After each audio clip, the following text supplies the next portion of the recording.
जब नबी पाक सल्लल्लाहु अलैहि वसल्लम मदीना पहुंचे तो आपने सबसे पहले मदीना के यहूदियों के साथ एक डील की कि अगर मदीना पर कोई हमला होता है तो हम अपनी दुश्मनी भूलकर एक होकर मदीना को डिफेंड करेंगे। मदीना हिजरत करने के 2 साल बाद इस्लाम की सबसे पहली जंग हुई जिसे जंग बद्र कहा जाता है।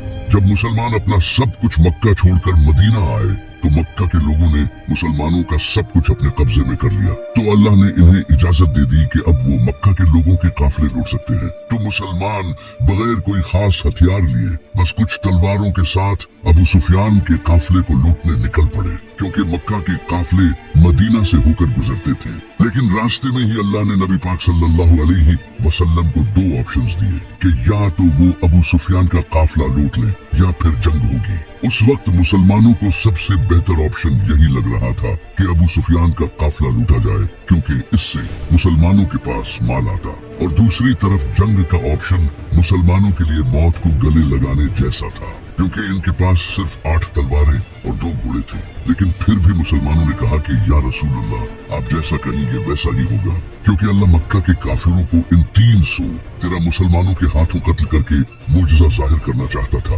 तो नबी पाक सल्लल्लाहु अलैहि वसल्लम ने जंग का ऑप्शन चुना। अबू सुफियान को इस बात का पता चल चुका था कि मुसलमान इनका काफिला लूटने के लिए तैयार बैठे हैं, तो इसने एक शख्स को मक्का भेजा मदद के लिए। जैसे ही उस शख्स ने मक्का जाकर सब कुछ बताया तो मक्का से अबू जहल 1000 लोगों का लश्कर लेकर निकल पड़ा, और अबू सुफियान भी समंदर के रास्ते से मक्का सेफली पहुंच गया। मुसलमानों ने मदीना के साउथ वेस्ट में बद्र नाम की एक जगह पर अपना पड़ाव डाला। इसी वजह से इसे जंगे बद्र कहते हैं। अगले दिन अबू जहल 1000 लोगों के साथ इस जगह पहुंचा। अब दोनों फौजें आमने सामने आ चुकी थी। इसी वक्त अबू जहल की फौज में से एक उतबा नामी इंसान अपने भाई और बेटे के साथ सामने आया और उसने मुसलमान फौज को ललकारा कि कोई आकर इसका मुकाबला करे। तो मुसलमानों की फौज से 3 लोग सामने आए।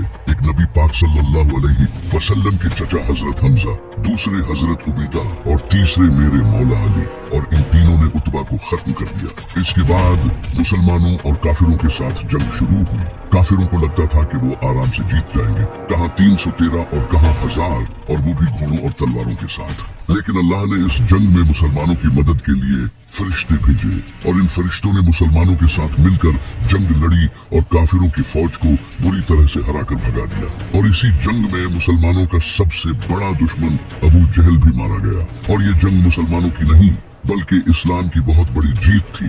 और इसी तरह अल्लाह ने मुसलमानों की तलवारों से काफिरों को शिकस्त दी।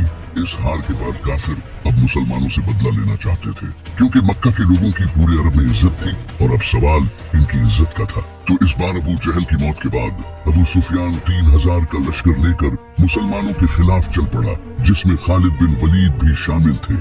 नबी पाक सल्लल्लाहु अलैहि वसल्लम ये जंग मदीना में लड़ना चाहते थे, क्योंकि नबी अलैहिस्सलाम ने मदीना के यहूदियों के साथ डील की थी कि अगर मदीना पर हमला हुआ तो हम मिलकर मुकाबला करेंगे। इससे मुसलमानों को एडवांटेज मिलता।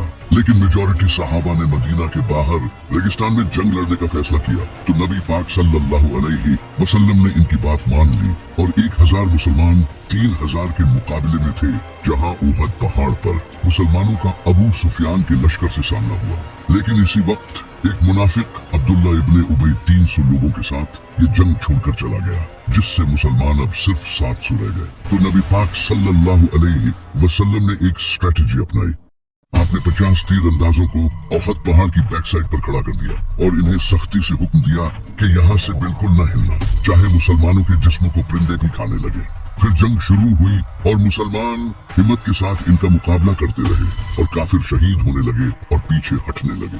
ये देखकर इन 50 तीर अंदाजों को लगा कि मुसलमान जंग जीत चुके हैं और कहीं ऐसा न हो कि इन्हें माली गनीमत न मिले। तो इन 50 तीर अंदाजों में से 35 मुसलमान पहाड़ से उतर आए, और इसी मौके का फायदा उठाकर खालिद बिन वलीद ने पहाड़ के पीछे से मुसलमानों पर हमला कर दिया। अब आगे और पीछे दोनों तरफ अबू सुफियान का लश्कर था और मुसलमान इन दोनों के दरमियान फंस चुके थे, और इस तरह बहुत से मुसलमान शहीद होने लगे। और इसी वक्त नबी पाक सल्लल्लाहु अलैहि वसल्लम के भी दांत मुबारक शहीद हो गए, जिससे ये अफवाह फैल गई कि नबी पाक सल्लल्लाहु अलैहि वसल्लम शहीद हो गए। जब सहाबा ने ये सुना तो कई सहाबा ये सुनकर भागने लगे, यहाँ तक कि हजरत उस्मान और हजरत